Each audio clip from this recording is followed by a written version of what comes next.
I wanted to be an artist as a kid, but I didn't know how to paint. I wasn't good at it in college. I doubted my abilities. The stuff that I thought was cool, would actually belittle me.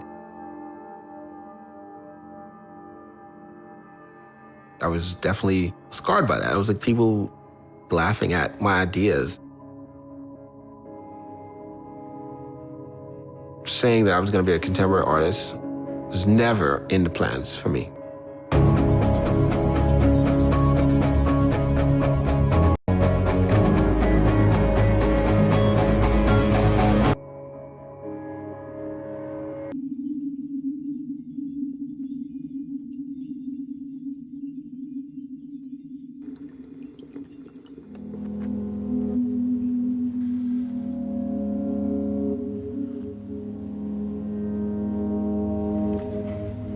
I had chose what we considered the safe careers.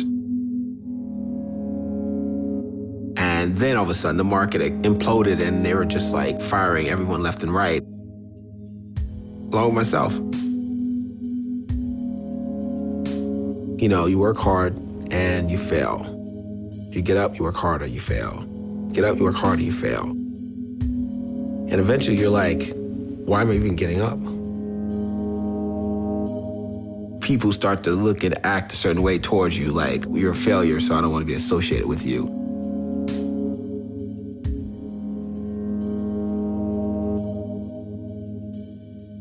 I had two choices in my head.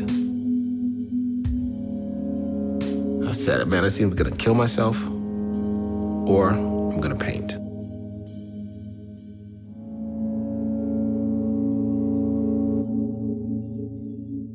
So I decided to paint.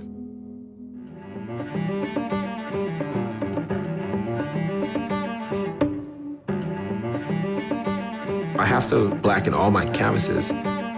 I feel I'm going into the darkness and just pulling out the color, the inspiration.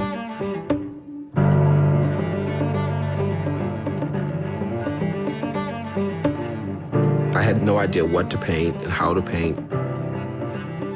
Most artists won't tell you their technique. How'd you do that? They'll kind of act like it's some secret thing. So YouTube was my first teacher.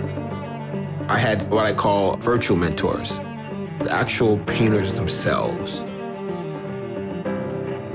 where I would watch these videos and research techniques. And the first painting that I attempted to do didn't look right. Instead of like putting it away, I kept on going. So my style just came out. A skull for me represents the symbol of a person's spirit. It's like I'm wrapping that person's soul around their skeletal system.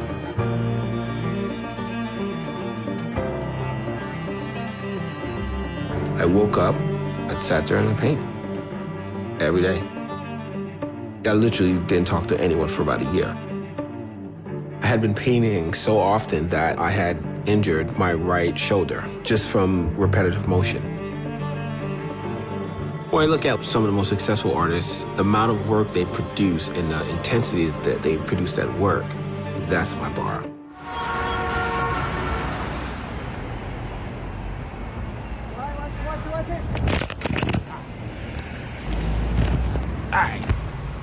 My first mural was the first time anyone has ever seen my paintings. I was a little nervous. When you put your work on the wall, you get a critique. And there are times in the middle of a painting that you're like, oh, this is gonna be horrible. Stand right there, look at it. Oh. But it's where you fight through it. In my head, I'm just going through this epic battle. I'm fighting with the paint, I'm fighting with the colors, I'm fighting with the composition. Focus on making sure that you can walk away from something that you can be beyond proud of.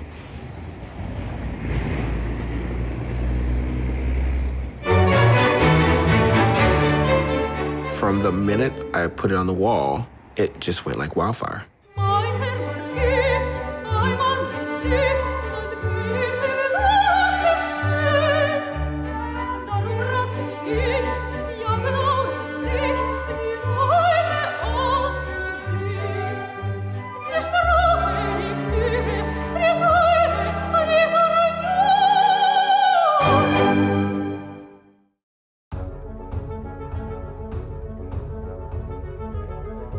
The first couple months that people gave me a positive response was unexpected. Well, I'm not going back to where I was. I'm focused on moving forward. If I knew I looked at myself objectively, I could point myself in the right directions. I got an analytics application to show me exactly what people think about my work. Who likes it, which countries. Gives me kind of a little more like data that I can sink my teeth in to understand which paintings do they like the most. And then you enhance that. What they're not leaning towards, you analyze it. Before I started painting, I didn't really consider myself an artist because I feel that it's a title that has to be awarded to you.